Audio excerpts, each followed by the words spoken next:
Right, so it's July 15th, about 4:30 in the afternoon. It's very, very muggy out here. It's unbearable.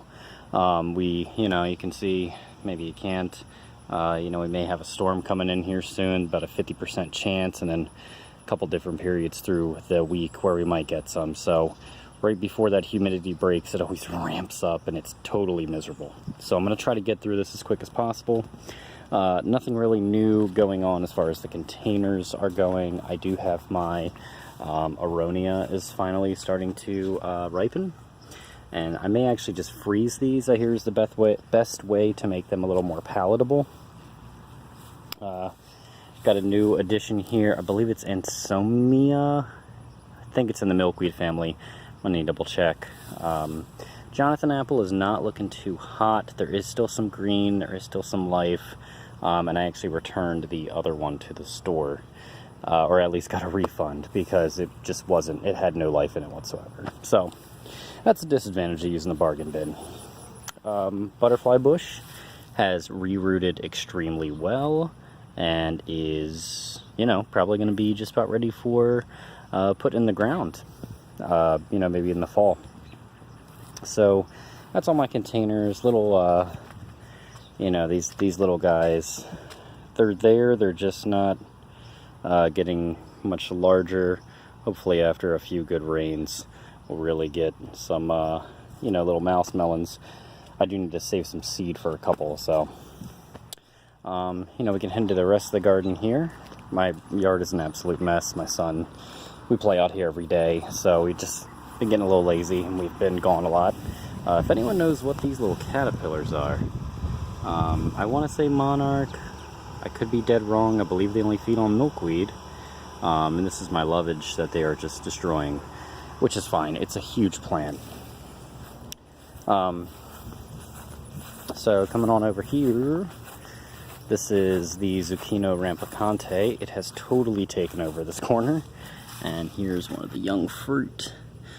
So that's there's one there, kind of crooked-necked. I'm going to let a few of those go to real maturity, but I'm going to eat them green. And, they're really not dissimilar from a zucchini. I thought they were going to be much more different. They're really pretty similar. Huge sunflower. This guy's got to be close to 8 foot. Still hasn't put out a flower yet, but, it's dealt with the harlequin bugs. It's got some bug damage. And it's just going strong. So it's doing great. The zucchinis that I replanted, oh god, I just noticed a big one, not here. Look at that big boy. Wow, I didn't think it was really fruiting yet. That's a decent size. So that's good. Marigolds, they popped up, they haven't flowered.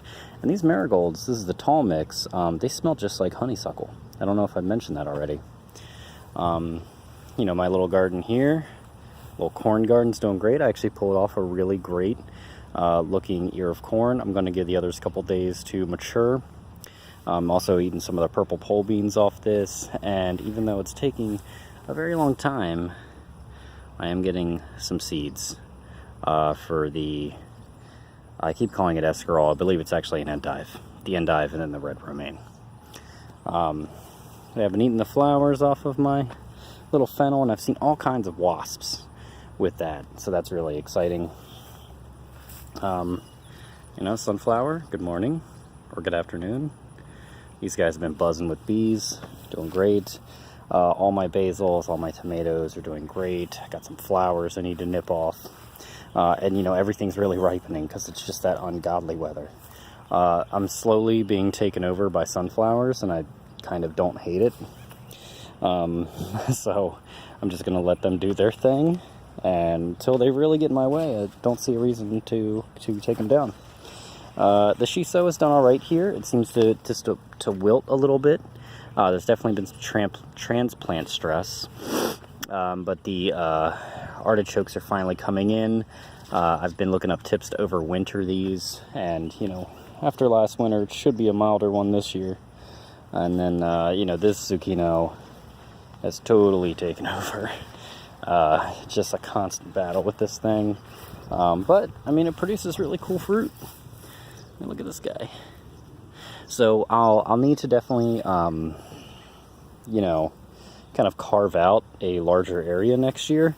But aside from that, it's pretty cool. And then I actually forgot to show you my amaranth. Has little amaranth flowers. So it should produce the big, you know, this is the elephant head. So it almost looks like a big elephant head. Crazy, right? The wildflowers aren't doing good.